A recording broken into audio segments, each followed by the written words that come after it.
Assalamualaikum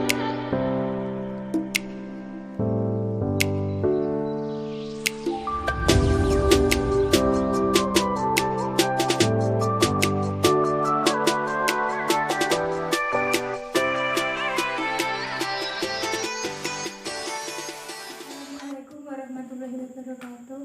Nama saya Intan Najwa Karimatul Khofifah, NIM 202033205, kelas 2E. Saya akan membedah buku tematik kelas 3. Saya akan membedah tematik terpadu Bahasa Indonesia tema 7 tentang perkembangan teknologi.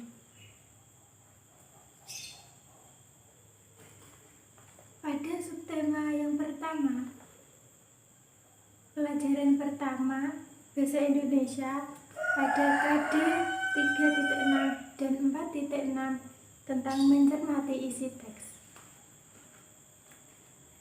Pembelajaran yang kedua tentang mengenal paragraf.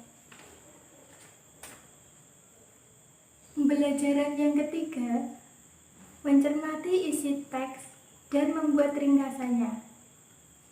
Membuat ringkasan dapat dilakukan dengan mengumpulkan kalimat utama dari setiap paragraf pada bacaan. Kalimat utama adalah kalimat berisi pokok informasi dari sebuah paragraf.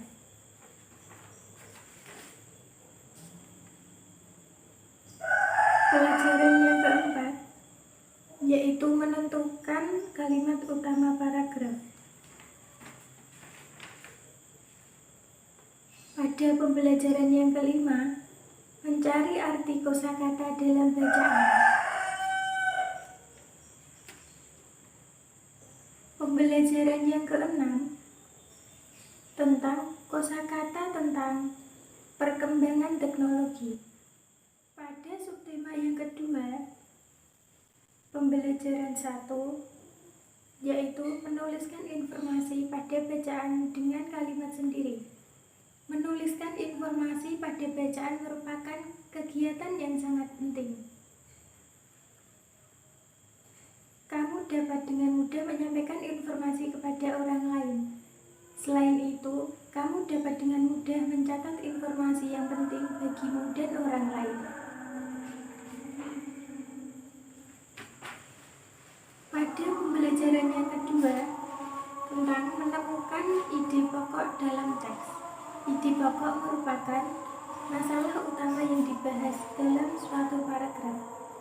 Ide pokok juga disebut sebagai pokok pikiran atau gagasan pokok. Ide pokok berfungsi untuk memberikan penjelasan inti dari suatu bacaan. Ide pokok biasanya ditandai dengan kalimat pertama dari setiap paragraf. Pembelajaran yang ketiga, membaca dan menulis informasi utama dalam teks.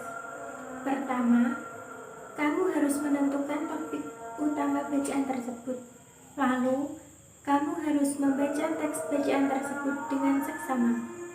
Kemudian, kamu harus mencatat semua informasi yang berhubungan dengan topik tersebut. Barulah setelah itu, kamu membuatnya menjadi suatu paragraf dengan bahasa yang mudah dipahami. Pembelajaran yang keempat, menuliskan ide pokok teks. Pertama, kamu harus membaca seluruh paragraf dalam bacaan dengan seksama. Yang kedua, kamu harus membaca setiap kalimat hingga kamu menemukan ide pokok. Ide pokok biasanya terletak di awal, di tengah, atau di akhir paragraf. Ketiga, kamu harus menandai informasi penting dalam setiap paragraf.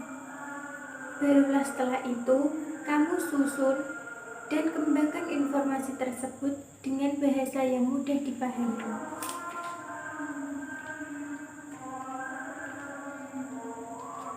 Pembelajaran yang kelima, membaca dan menemukan informasi dalam bacaan.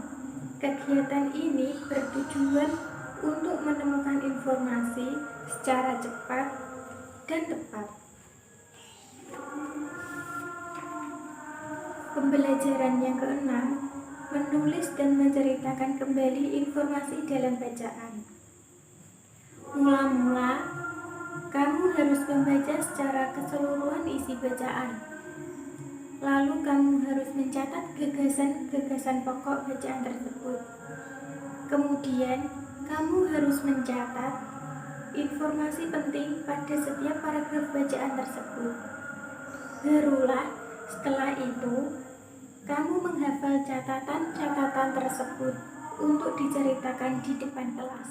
Perbedaan fiksi dan non-fiksi. Fiksi merupakan suatu karangan atau cerita yang berbentuk khayalan atau tidak nyata.